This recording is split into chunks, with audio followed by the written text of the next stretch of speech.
Thank you very much, Minister Siekierski, for the interesting agenda and discussion that we had today with the 27 ministers, and most notably as well the discussion we had on the vision and its different work strands that we are now going to put in place that will shape the next steps for our future, for the future of our agri-food sector. And indeed, now is the time to focus on deliverables and to look ahead. And I will soon share a calendar, a concrete timetable outlining the key initiatives announced in the vision. And what I can already tell you at this stage is that we will present a wine package at the end of this week. Already this package of support measures is a direct follow-up to the recommendations of the high-level group on wine from December. And as promised, my services worked swiftly to deliver measures that will provide some relief to the sector, and it will as well allow wine producers to manage their production in a better and more flexible way. And the wine sector is very important for our rural economy, our landscapes, and is closely linked as well to our traditions. And the EU is a global leader for wine. 60% of the global production comes from the EU, but the sector is impacted by changing consumption patterns, increased vulnerability to climate change, and volatile exports. You have mentioned the geopolitical tensions that we are going through, and our measures will help the wine sector to adapt to these complex new realities and seize new opportunities as well. And I invite you to follow closely what will be presented this Friday. Then a few weeks later, I will present the first simplification package focusing on the current common agriculture policy. And I have said this several times, but it is very important. It has not only to be a simplification package for our national administrations, it needs really to come and be felt at the farms themselves. And we are dealing with this, and hopefully we can present it by the end of April or beginning of May.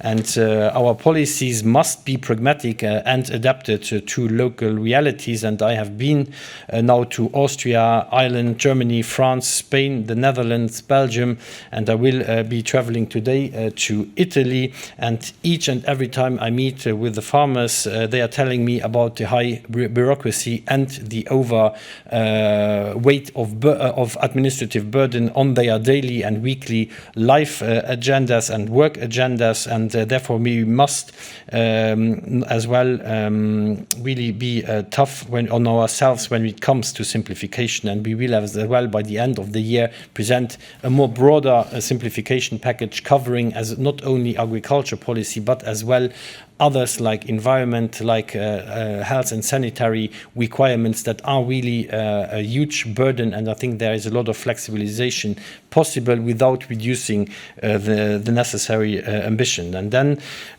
also for me it is very important that farmers can focus again more on their real productive aspects and that they have to do less office work. I think that will be very key when we speak as well about productivity and as well more level playing field to other third countries, besides of course the reciprocity aspects that Minister Siekierski as well mentioned and that have been taken up by a lot of ministers today. And for me it is very important that the vision recognizes that our farming sector is very diverse and that situations differ between regions and member states, and that we should not have too much top-down approaches, that we need to give space to the member states to have as well flexibility in the different regions. That will be very key. So the principle one size fits all does not apply, and we will not do that in the future.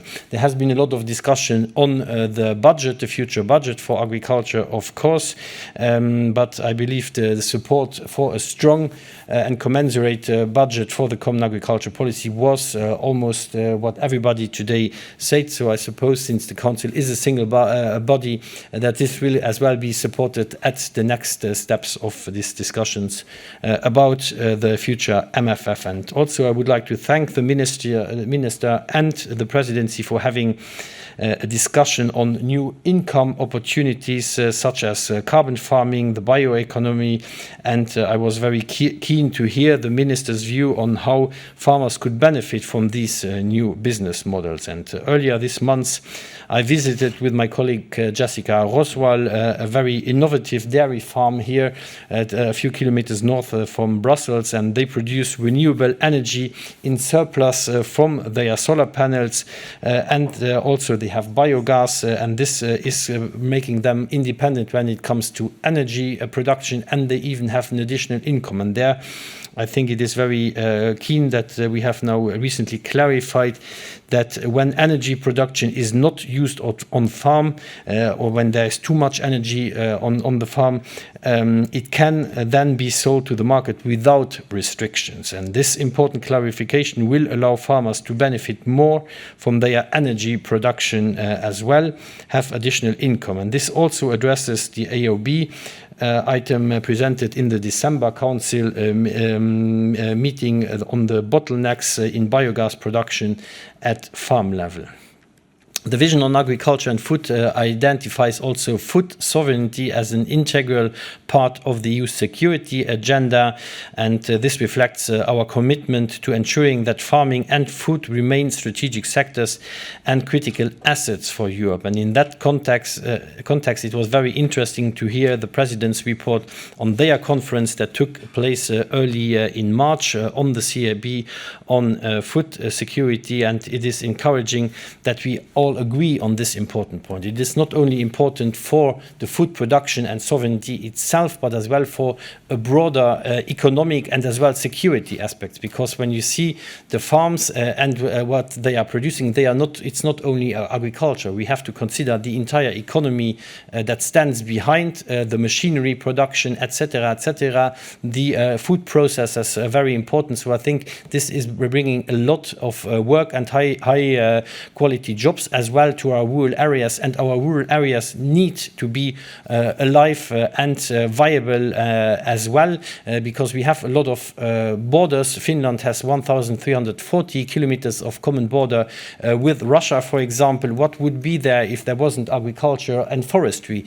As well, other member states that have a border with Russia or with Ukraine. I think it is very crucial that we keep up that activity. So I think that agriculture and forestry have as well a security aspect that goes way beyond the simple food production. And I think that is something we have to acknowledge as well for the next steps. And as you understood, there is a lot ahead of us, a lot of work streams as well that we have identified in the vision for the future of agriculture and food. And this will keep us busy, I suppose, not only over the Polish presidency, but way beyond. And I would like to thank you for your attention.